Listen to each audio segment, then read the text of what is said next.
So this Amazon strike and organizing became a famous moment. But you started filming it when it wasn't a famous moment, when the odds seemed really unlikely that it could go anywhere. So, how did you know to begin filming when you did? Yeah, I mean, we certainly didn't know that they were going to win. We hardly even knew whether or not they would make it to an election. The film started actually before they even decided to form a unionization campaign. Our producers had contacted Chris in the early days, the early months of the pandemic.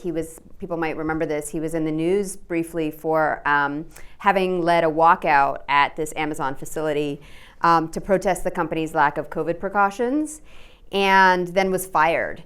And there was a leaked memo that said, yeah, let's make this guy the face of the movement because he's not smart or articulate, which, as you can tell already from that clip, really lit a fire under Chris. And so he started doing some organizing and some protests, and our producers made contact with him. And so we were exploring the idea of a film that in some way was about essential workers, in some way about what the modern economy is like at this moment. And Chris and this very small handful of people that worked at the same facility decided to start their own unionization campaign, a totally unlikely campaign because they had no support by any major union. And we saw an opportunity to make a film about, in some ways, just about why anyone would do that, would make that effort. A group of people learning how to become political organizers in real time, a group of people, refusing the received wisdom about what we can and cannot do, who we can and cannot take on, and starting something that was so unlikely they couldn't even find support among other people that want unions in their workplaces. And so we didn't know what was going to happen, but we knew there would be something really interesting and important just about observing a group of people figuring it out and learning how to do this and learning about themselves, as part of this effort. Did you feel it was most likely that this wasn't going to succeed? I think there were different feelings on our team. I mean, I personally had some pessimism, and I think that was partly because I've also started, been part of union efforts and drunk some of the negative and pessimistic Kool-Aid of a era that is really there's lots of reasons to be depressed. And I think there were a lot of journalists and labor leaders we were talking to who were saying they can't do it, they're not doing it the right way, it's so hard, Amazon is ununionizable. And so I think for the first while, I wasn't sure that they could win, but I certainly thought they were going to, even if they lost, that their effort would inspire others. So that felt really important. I feel like others on our team were more optimistic than I was.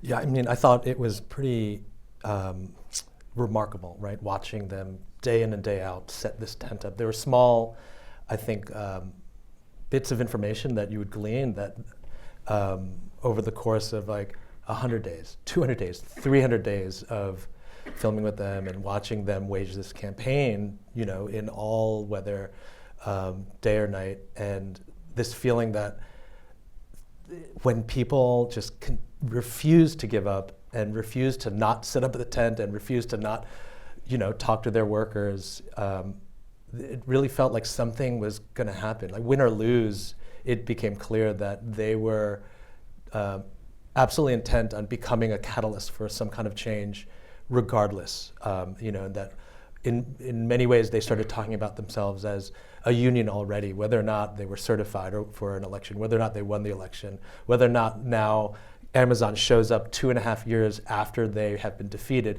to bargain a contract, that they are absolutely union, they can make meaningful gains for workers. So I think we felt that in and out throughout the campaign.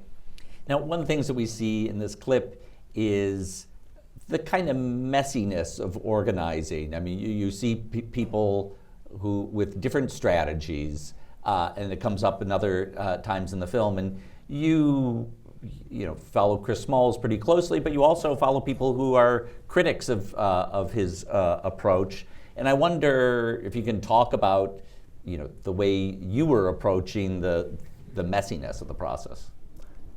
Yeah, I mean, I'll just start off. There's a lot to be said about that, right?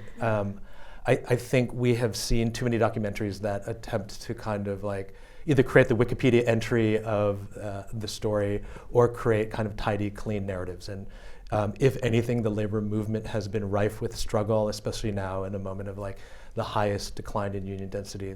And so it was important to show that the unionization movement, the grassroots movements that are driving it now, are up against incredible challenges, right? It was a $14 million campaign that set to disorganize all of the work they were doing. And here were workers working in the most insidious and harshest working environments, right? So it was, it's 3 to 12 times more dangerous than any industry. Amazon is considered more dangerous than logging and law enforcement. And so to think that... Plus they need logging to make those boxes. That's right, yeah. And so to think that a campaign would be clean and not messy, I mean, is kind of ludicrous. And to think that to gather all this disparate kinds of people, right, who are attempting to break through this isolation that, I mean, frankly, like capitalism seeks to define and separate us, right? To make us together in this room, but feel alone. And so I think for them to seek out community and understand, oh, wow, we have a shared experience, even if it's not the exact same lived experience, is this catalyst to actually act on behalf of the collective and to try and be optimistic, right, in a way, when there was no hope. And so I think that leads to a lot of, hard conversations. And for us as filmmakers, I think we really cared about making sure that people can be charismatic and flawed, people can be selfless and selfish, and that those vulnerabilities are the discomfort all of these organizers were leaning into in order to succeed and actually be bound together. Yeah, and I'll just add, Steve and I are filmmakers. As all filmmakers do, we're always asking ourselves, why does this need to be a film? What does a film have to offer that the newspaper article version doesn't, that the book, that the report doesn't offer? What can we bring to audiences? And I think, we're interested in films that have a life outside of their tight 90 minutes, that burrow their way into your brain and challenge us and ask hard questions and provoke a lot of necessary feeling. And so we always knew that we were interested in the sort of group dynamic and the way in which, complicated people can pull off tremendous things, not despite their complications, but in some places and times because of their complications. And that was going to be part of the film. Well, one of the ways in which this film makes a unique contribution is in its image making, and you feel that from, like, there's an early image in the film of a tanker crossing the screen down the water, and I can't think of how many times I've seen a tanker on the rivers around New York, but somehow that image made me see it in a new way, and I think that happens a lot of times in this film. Can you talk about the image making in the film, the deliberateness behind it? Sure. I think like the observational mode is, a really exciting like avenue of inquiry. I mean, I love all of the forms, but the observational one I think gives you space to try and, a space and time actually to kind of like understand what is like the visual landscape, right, that people exist in, and actually ask these questions without realizing that with more time spent, you're starting to question like how people are all placed as actors within a larger economic or political structure. And so it was only sort of like, I think out of a great intuition, right, as we're going through this process, we had this incredible cinematographer, Martin Tachico, who shot those tanker shots. And so I think like out of this sense of like traveling over the Verrazano Bridge every day to film in Staten Island, you can't not start to think about the workers and their connection to the transportation of globalized goods. And so that's just one of many ways I think that having time and space to really imagine where the people, your participants in your film exist and what they look at and exist within is one of the things that happened. Yeah, and one of the things we talked about a lot during production and in the edit was just this question of scale. We knew most of the film was going to take place at this really intimate scale, needed to. You know, we were going to be at the bus stop, at this tent, with this small group of people over a very long time, and that was necessary to communicate the fatigue, the endurance, the hope, the desire. All of that needed to be built into the kind of intimate fabric of the film, but we didn't want to lose sight of you know, the nature of what they're up against, which is planetary. And so those cargo ships become a kind of visual shorthand, a visual way to communicate that their struggle is not just local, it's international, it's global, that these massive ships are carrying goods from, you know, halfway around the world, and that this is, you know, one small speck in the sand in relation to a company whose operation is completely global. So it becomes a kind of visual way to communicate that without anyone ever having to say it. And how did you get shots inside the Amazon facility? So we made a decision actually early on that we weren't going to try and get ourselves into the building. We understood, we made enough. I want to get a job. Well, we just debated Bad that, idea. but we knew that, like, you know, just going and asking permission to shoot inside would necessarily be a kind of compromise our footage, or that's at least what we felt.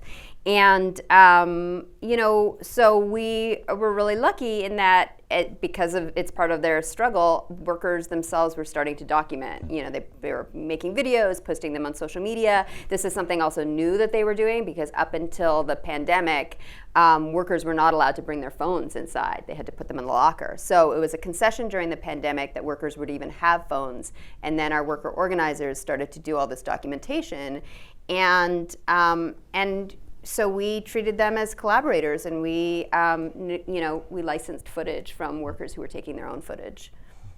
So this movement continues. Even just recently, there was an Amazon strike.